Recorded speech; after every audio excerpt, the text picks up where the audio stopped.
Namo tassa bhagavato arahato samma sambuddhassa. Namo tassa bhagavato arahato samma sambuddhassa. Namo tassa bhagavato arahato samma sambuddhassa.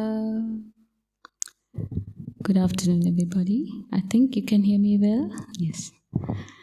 So, this is the Sunday talk. So it's my turn, and the topic is the power of precepts. So I'll start with a verse from the Dhammapada.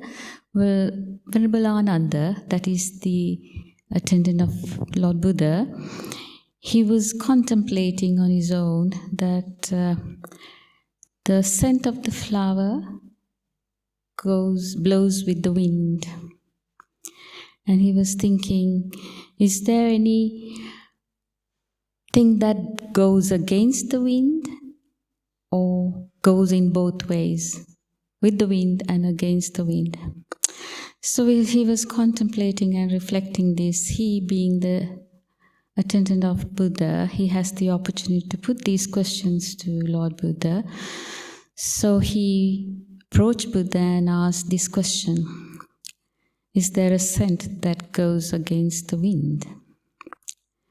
So then Buddha recited this verse, which the meaning is, the virtue pervades in all direction. Yes, the scent of the flowers blows with the wind, but the scent of virtue pervades in all direction. So what's virtue? If you expand it a bit,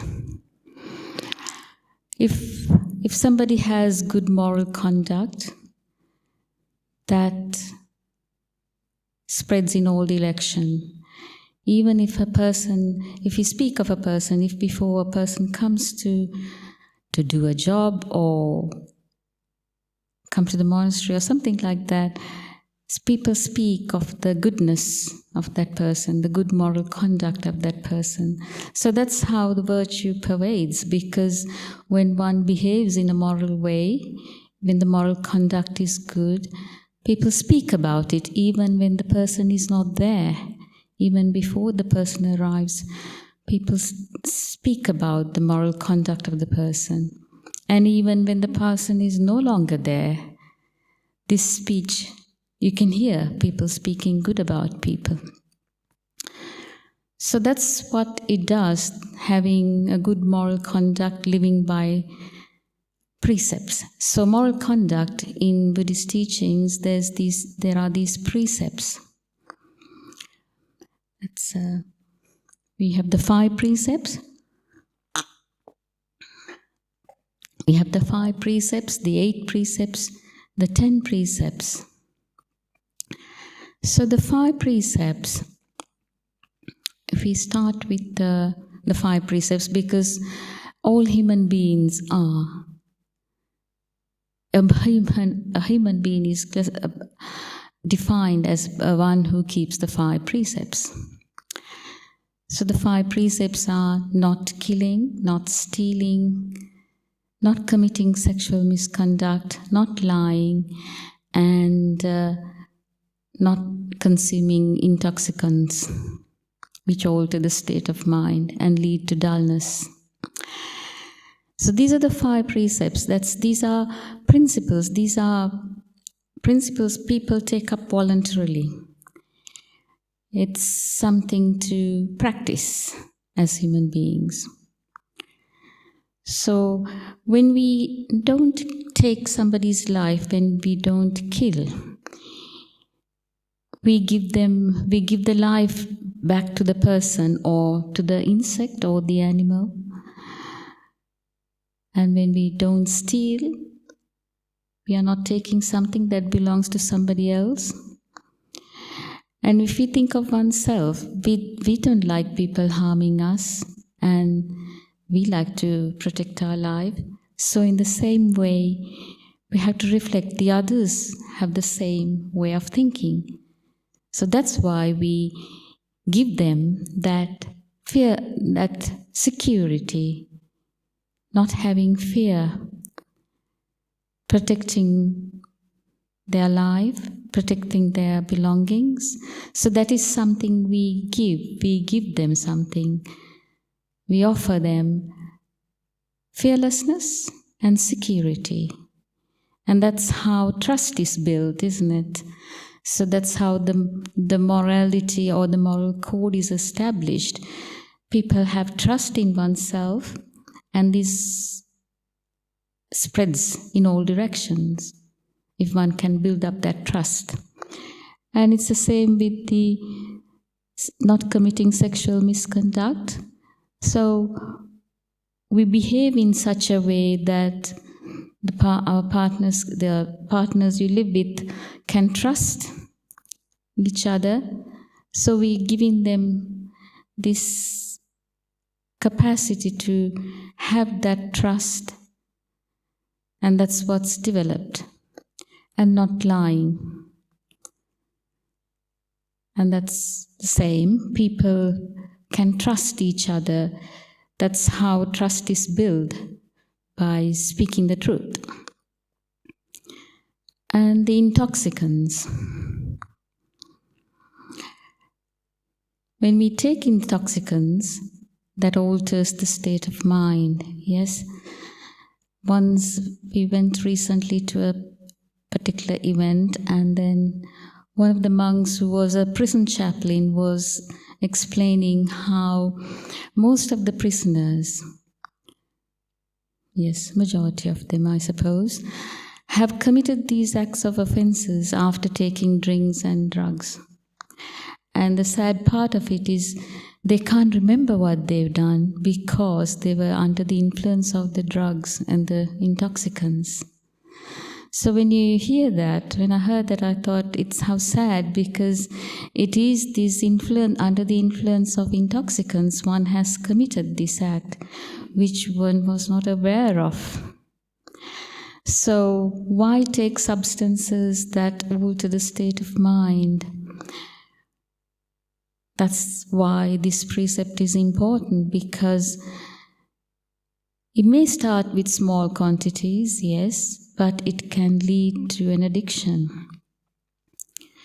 So that's why the fifth precept is so important, how keeping that precept, one can break all the other precepts. If one keeps that precepts, one can abstain from breaking the other precepts, because one's mind is in a good place. So those are the 5 precepts. And thinking of alcohol, I remembered, it has a taste, I suppose, for everybody. I remembered when I was growing up, when we had tummy ache, we were given a teaspoon of brandy. And this bottle of brandy was hidden by my mother in a cupboard. It was under lock and key. Because I can remember we have 1 teaspoon and you feel, ooh, and can I have another teaspoon, please? So it has that effect.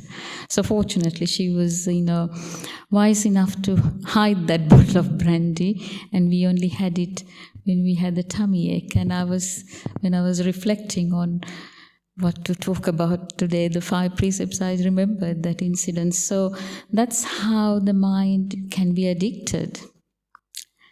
So then we have the 8 precepts. The 8 precepts there are 3 are added to the 5 precepts. That is, not eating after midday, and not taking part, not having entertainment, adornment and beautification, and the 8th one being not sleeping in high or luxurious sleeping places. There's nothing wrong in any of these things, eating after the midday or taking part in music, having entertainment or beautification, or sleeping on high places. These are renunciant aspects. These are renunciant precepts. It's just to make oneself go beyond the 5 precepts, giving us the chance to experience renunciation, having thoughts of renunciation, what it does. So, not eating after midday, what it does is we keep the 10 precepts, so it's one of our precepts. So it helps us to eat in moderation and sometimes we do feel hungry, and what happens is all we have to do is have a hot drink and the hunger is gone. So once we get used to it, we realize how useful it is.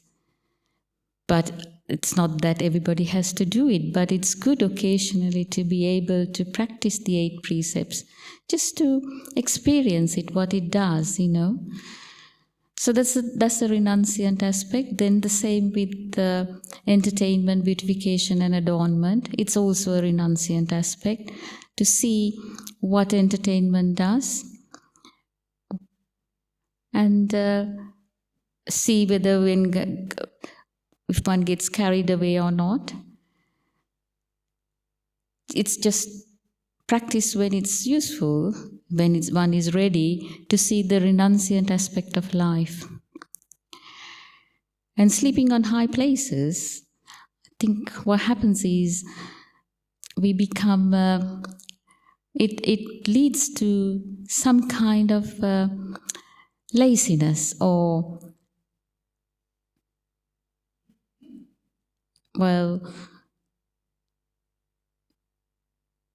it has its place because we still sleep the amount of time. We still have normal sleep in sleeping on a low bed, but it gives us the opportunity to check what it does, because sleepiness or indulge in sleep can bring about dullness in the mind.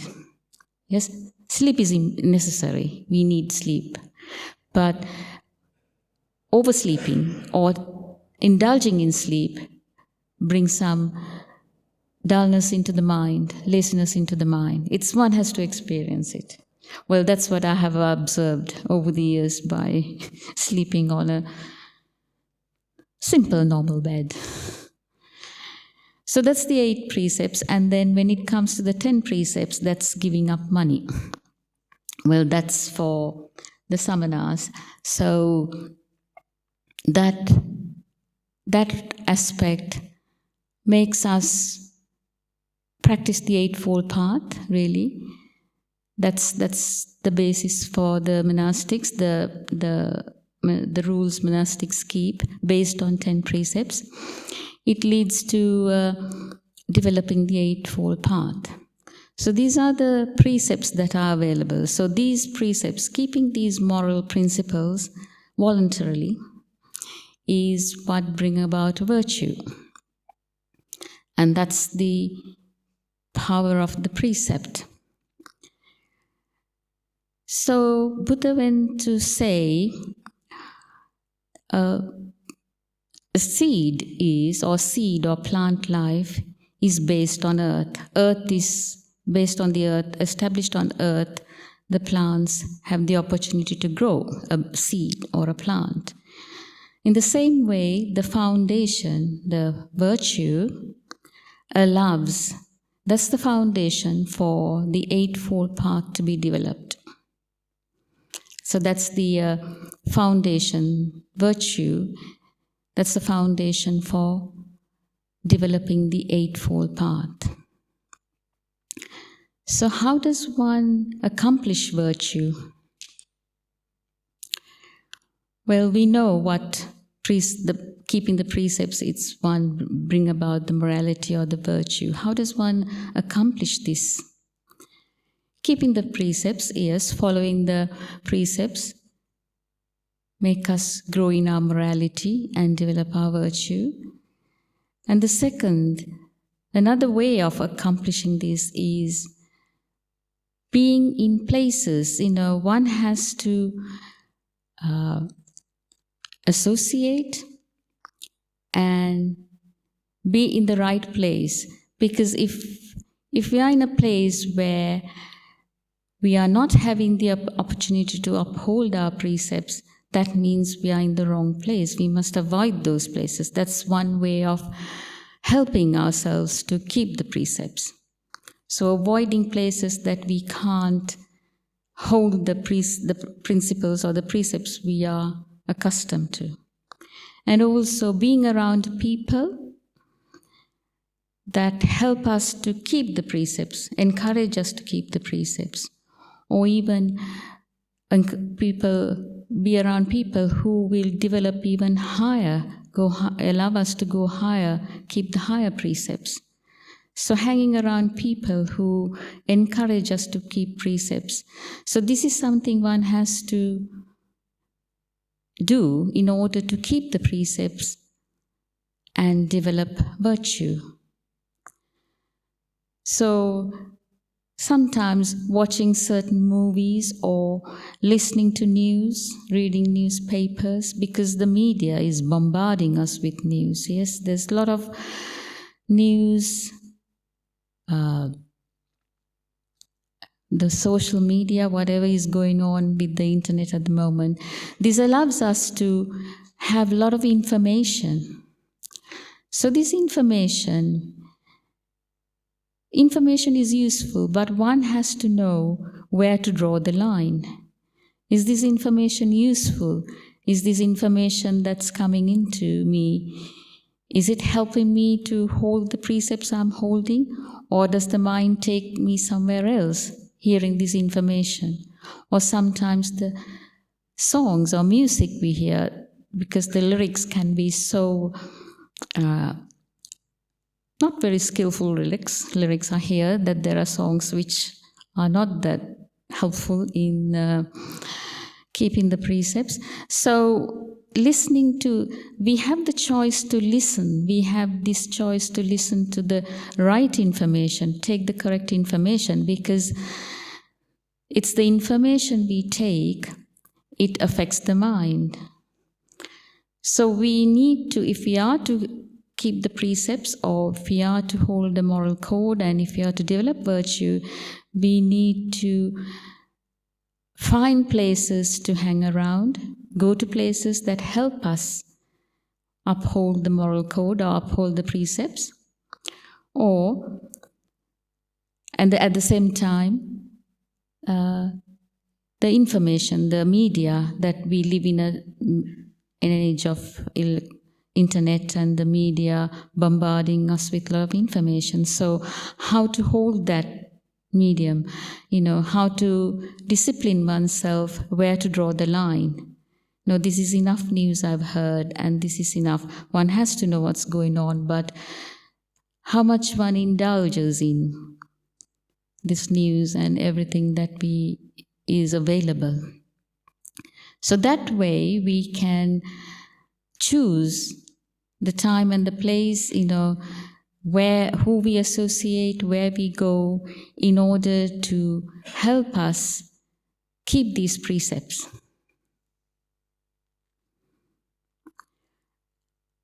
And then, as another thing, we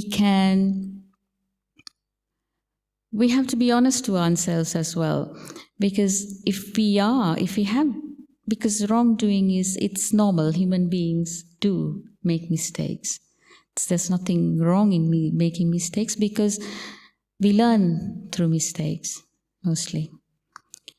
Because it's pain that treats us, make us learn something rather than the pleasurable feeling. Because if we have made a mistake, it's best to be honest to oneself and ask for forgiveness. Because sometimes maybe we said a lie unintentionally, or just explain and ask for forgiveness afterwards. Be honest and forgive oneself as well, because that's important. To be honest and be open to this mistake, and let it let it be known to oneself, this was not done rightly. I'll endeavor to do better. So that's developing hiri-ottappa. That is, hiri-ottappa is moral, being sorry for what one has done wrong. And ottappa means having fear of wrongdoing, knowing the consequences of wrongdoing. Because once we reflect on these wrongdoings, we will make amends not to, if we do it, not make effort to not to do it. That's the kind of effort one has to put. That's the right effort one has to put. Reflecting and seeing the dangers of it and avoiding. So really, precepts is one can follow the good ones and one can abstain. We can abstain from doing wrong. So that's how precepts are formulated.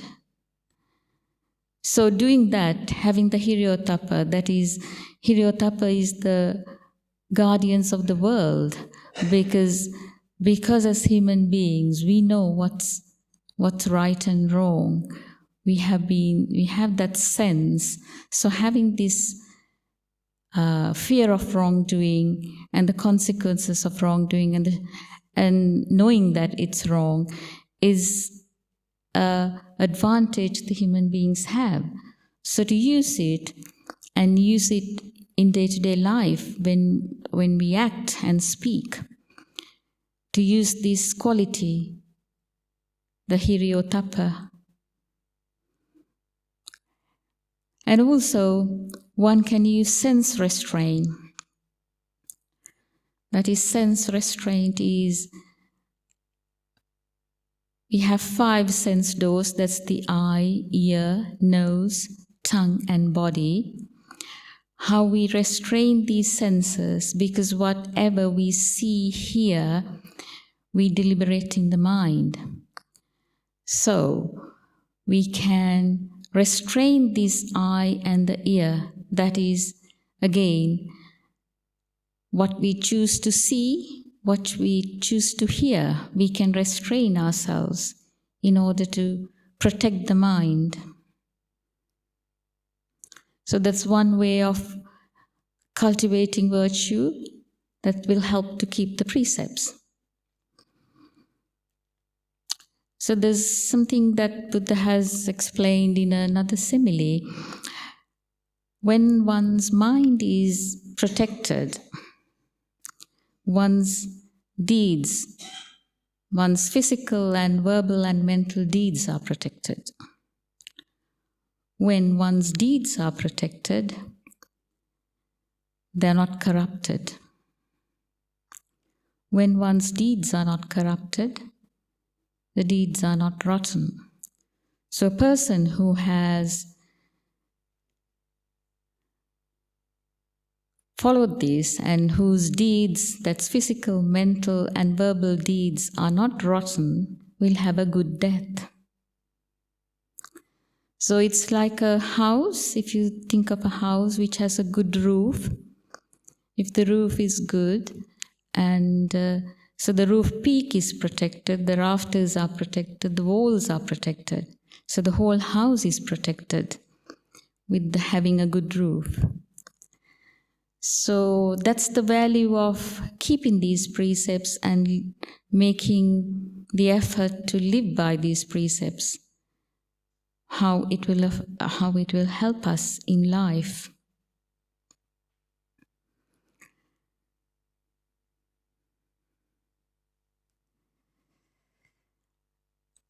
And these, as human beings, we have 3 kinds of deeds. That is, we have physical actions, verbal actions, and mental actions.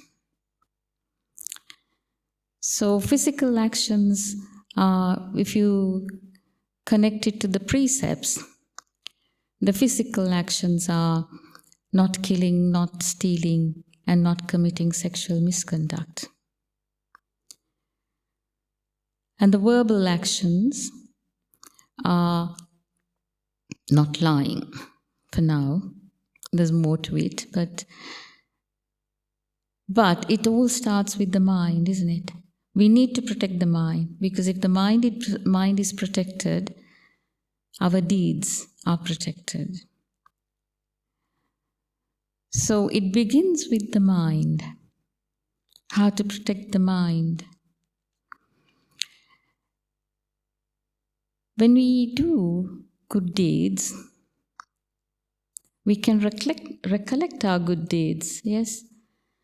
When the mind is low, when we are at a low place, if we remember these good deeds, the mind is uplifted. Simply, even having the opportunity to stopping oneself from lying, catching oneself before lying, just remembering that, just recollecting one's own virtue, one's mind is uplifted. When one's mind is uplifted, there's joy. And when there's joy, the mind is concentrated. And when mind is concentrated, we can see things as they are. We see things clearly. When the mind is agitated, we don't see things clearly. So recollecting one's virtue helps us to lift the mind. This is one way of doing virtuous acts and remembering them and using it to help us to uplift our own mind when we need it. So we can use our own virtuous acts, remembering them, reflecting them, to reflect and uplift our own mind.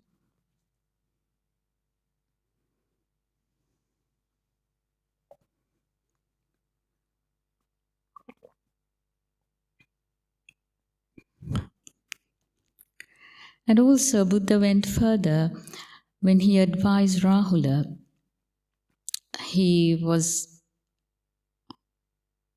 What he was saying is, whenever one does a physical, verbal, or bodily or verbal act, deed, one must reflect before doing the act. Does this act lead to affliction to oneself or to the others, or both? And reflect whether this act is it a unskillful act or a skillful act, which will yield in unfortunate consequences. So when one reflects like this is one has to bring awareness to oneself to reflect like this. And if we reflect like this, and if we see that this particular act is not bringing skillful, it's not skillful, and it's not bringing skillful results or beneficial results to oneself or to others, it's best not to do that act. But if it brings benefit to oneself and others, we carry on that act. And in the same way with verbal deeds, verbal conduct, when one reflects before speaking, having that awareness to reflect whether if I say this, does it bring conflict to everybody, or is it bringing affliction to oneself and others, or is it beneficial? Just having that moment of awareness to reflect, and if one thinks that it is not, it's best not to speak. And if it does bring good results, when one can speak. So this is before doing bodily actions or verbal actions. Then he was saying, while doing an act of a bodily act or a verbal act, that is speech, while doing it, to reflect to reflect and be aware of the words or the act one is doing and see whether it brings affliction to oneself or the others, or whether it will bring unskillful results. And if that's the case, not to speak such words or not to carry on with the act.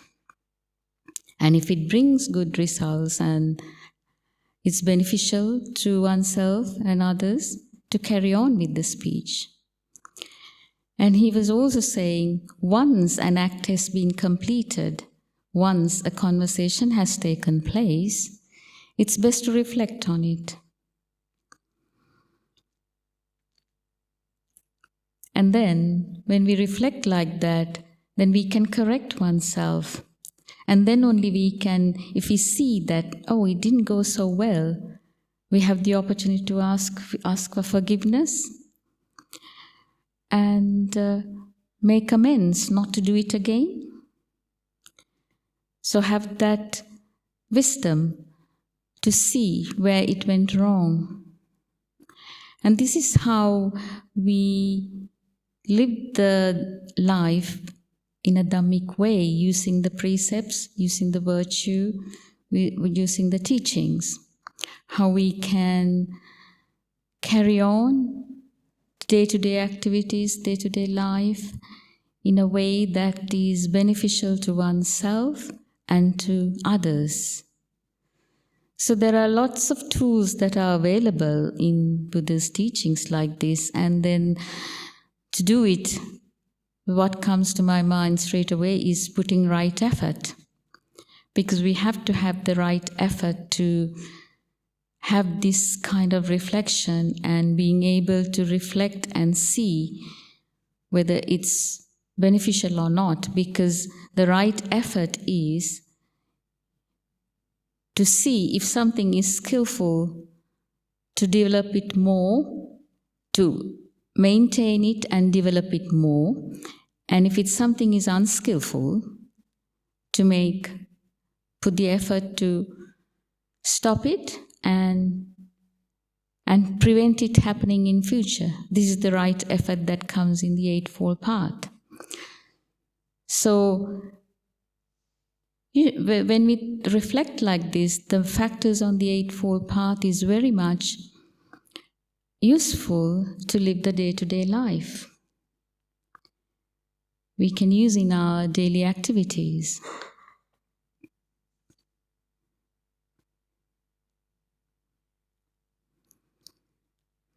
So there's another list of things that Buddha has explained about apart from the precepts. Yes, the precepts help us to develop virtue, and if we keep the precepts, it's again a set of principles which help us to build our virtue. And on top of it, he has explained about, he has given a list about 10 skillful acts. And that is divided into bodily acts, verbal acts, and mental acts. And the bodily acts are again not killing, not stealing, and not committing sexual misconduct. But on the speech level, there are 4 on that list. That is not lying, not using harsh speech, and not wearing tails, and not having frivolous talk. So that is on the speech level. He's gone to the lying. Apart from lying, he has added 3 more to that list.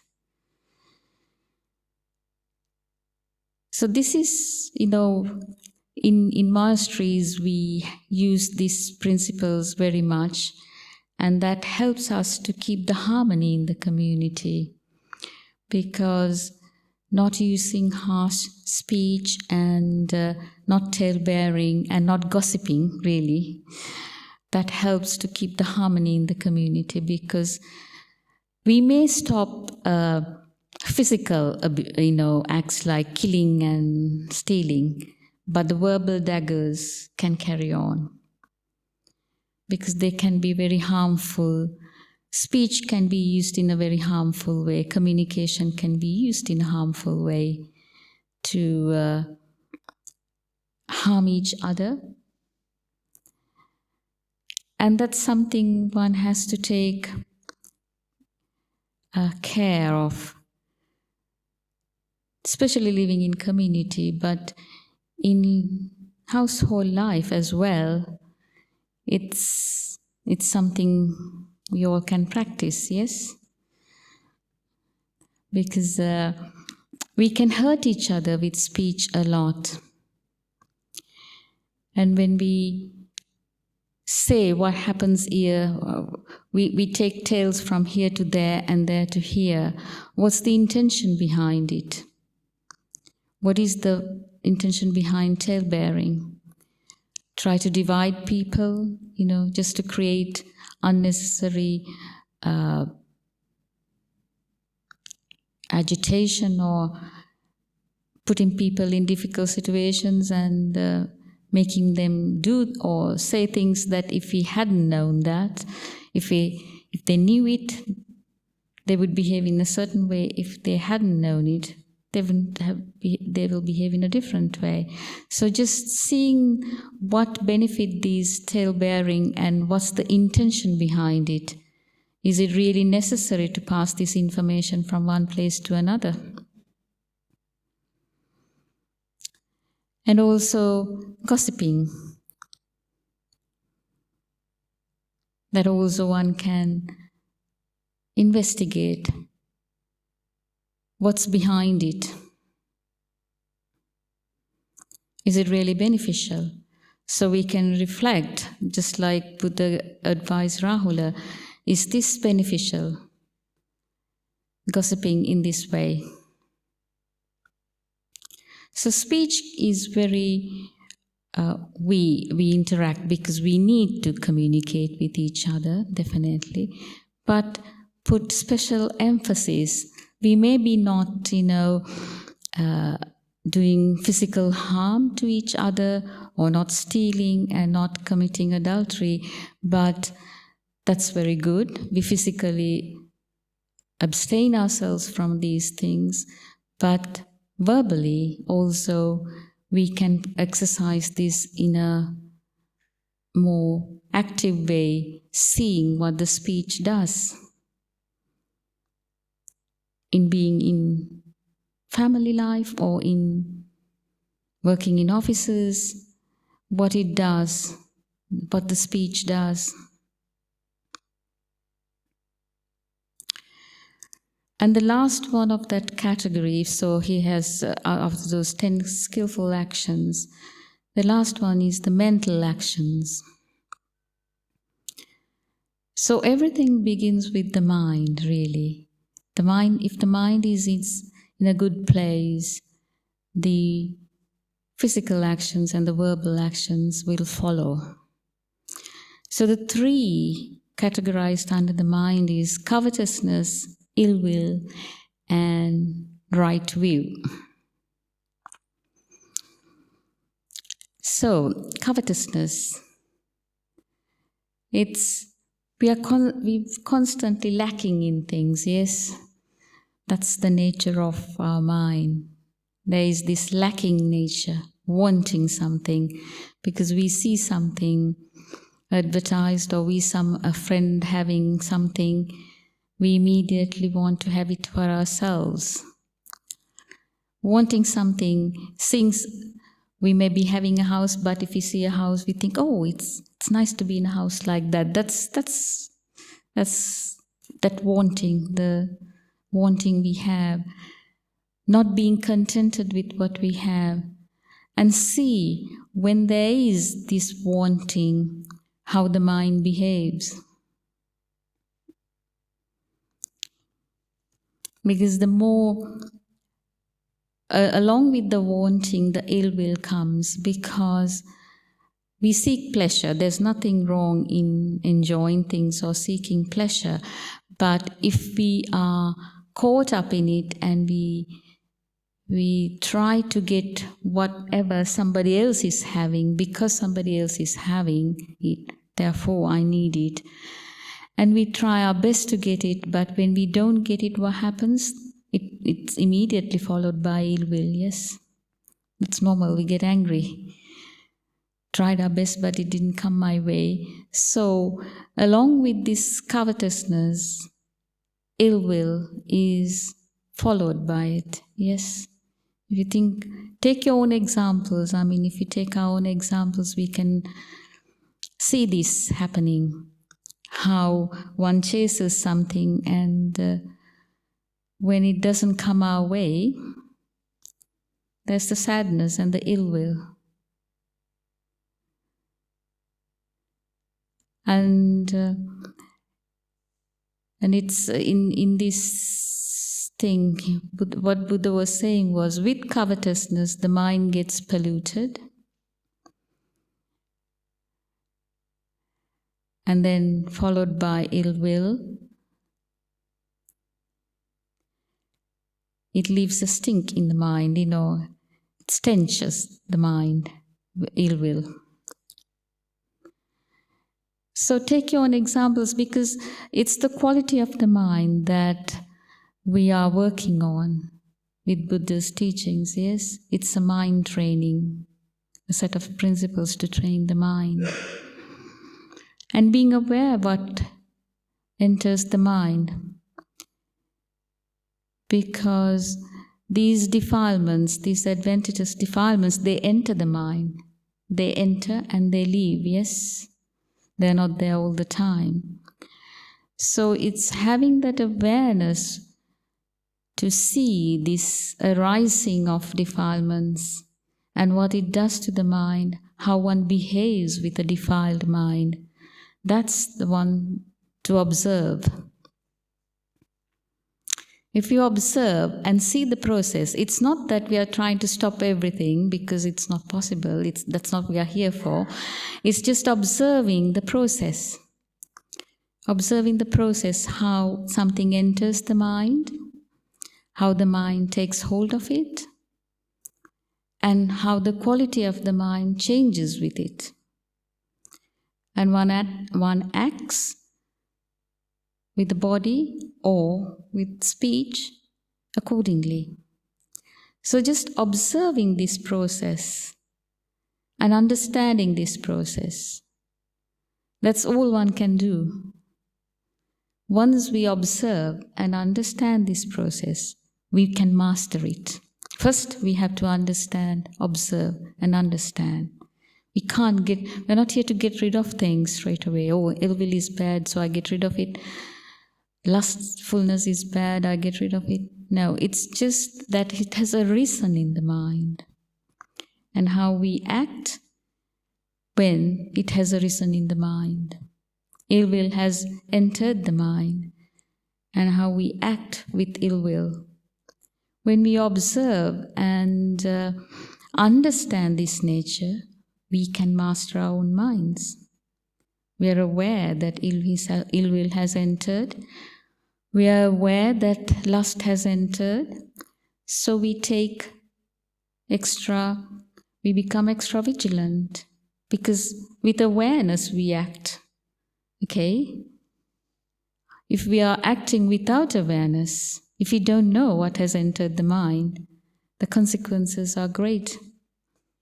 But if we are aware that what has entered the mind, we can put the effort,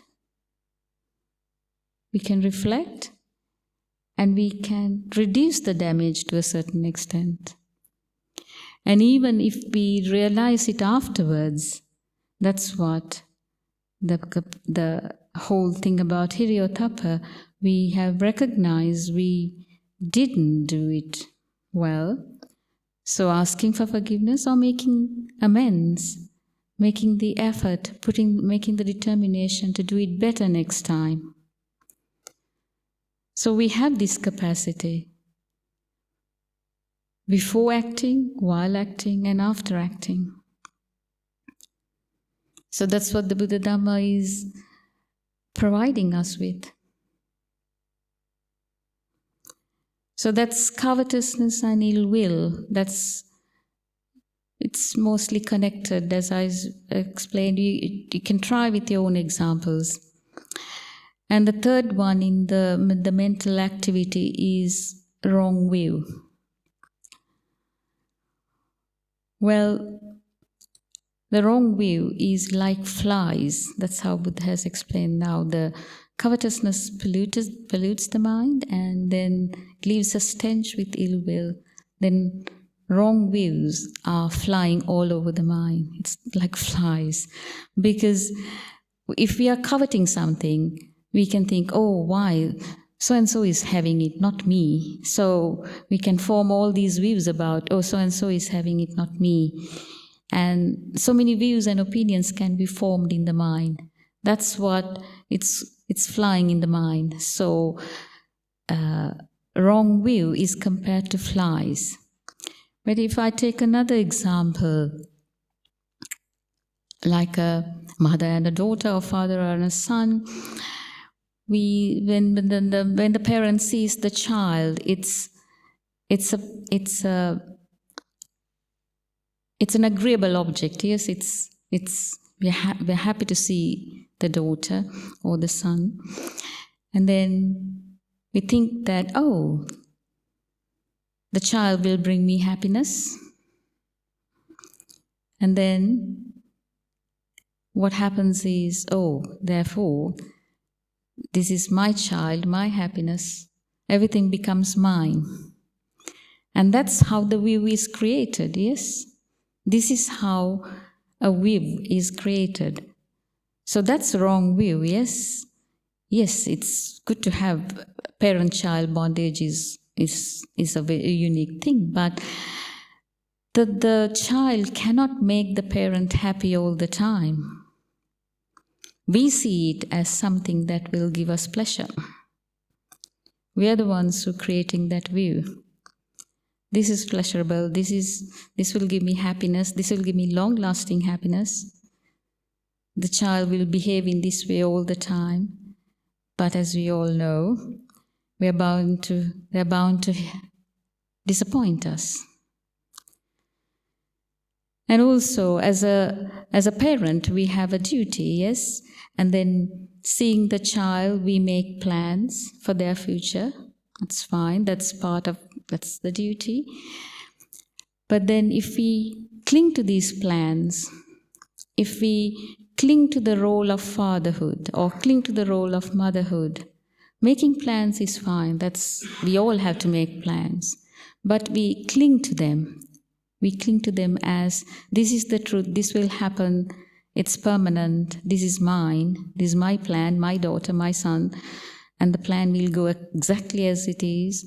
It's that clingingness, clinging to the fatherhood, clinging to the parenthood, or clinging to the plan that is the wrong view. That's what mind does. And that's what Buddha was trying to put these three in as mind activity, that is covetousness, ill will, and wrong view. They all happen in the mind. And a lot of suffering and stresses are created because of this, yes? A lot of wrong views that are being generated in the mind. So this is not being able to see things as they are. This is how wrong views are created in the mind. We don't see that, yes, this is my daughter's son. It's a bondage. That's what keeps us in samsara, really. But it's there, but we can't cling to it. We can't cling to the parenthood, or we can't expect the children to make us happy all the time. So being able to have that right view in oneself, knowing how these views are created. In the same way we create the personality view, there is this body, there is this feeling, therefore, there must be something very unique or solid in me. So this is what, everything starts with the mind.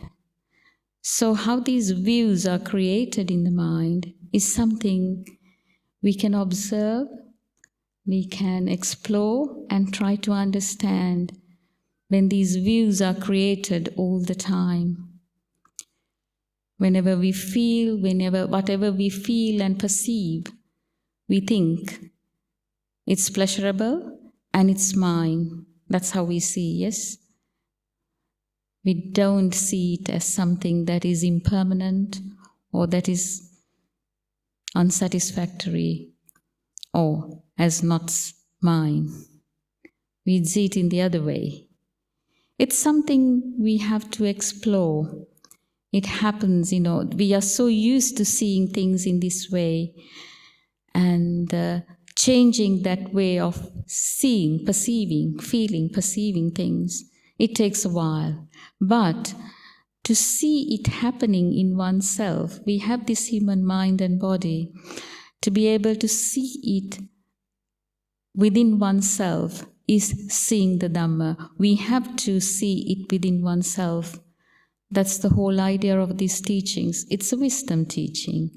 We are supposed to observe and understand how things come into being, how they come to arise.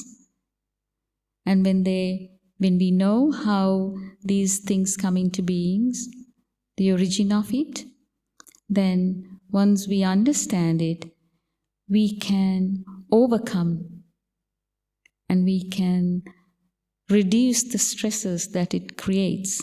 But first we have to observe and understand. Unless we observe and understand, we can't it's not a question of getting rid of things. No, it's through observing and understanding, we have experienced it through this mind and body.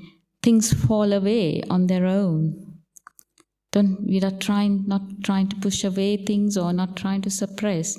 It's through this understanding of this arising nature and how things come into being, how wrong views are created, what covetousness does, what ill will does, and understanding this mind, we become masters of our own mind. We don't become slaves to our mind.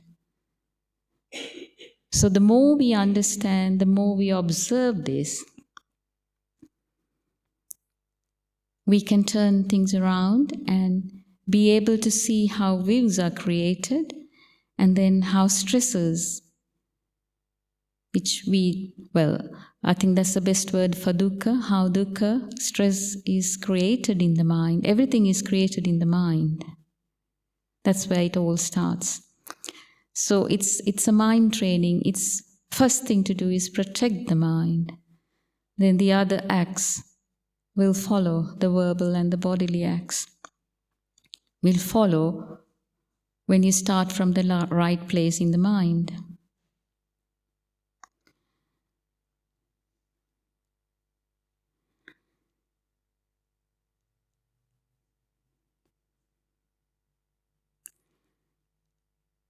So that's why sometimes the sense restraint is important, because whatever we see, hear, and smell, taste, and touch, these are things we take from the external sense basis, because you don't have to tell the eye to look.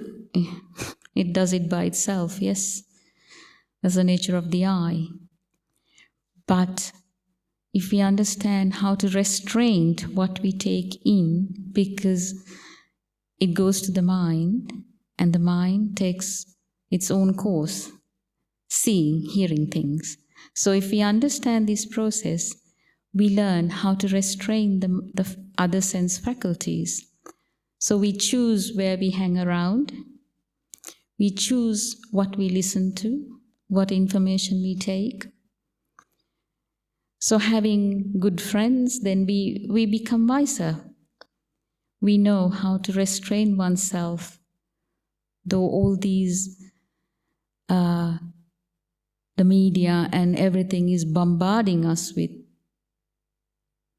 enticing us with things. We know how to restrain ourselves.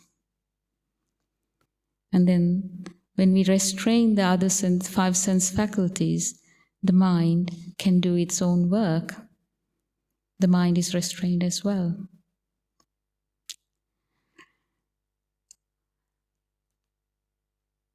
So this is what I like to share about the precepts. So just remember that keeping the precepts, we develop our virtue, and then scent of virtue pervades in all direction. So I like to end now.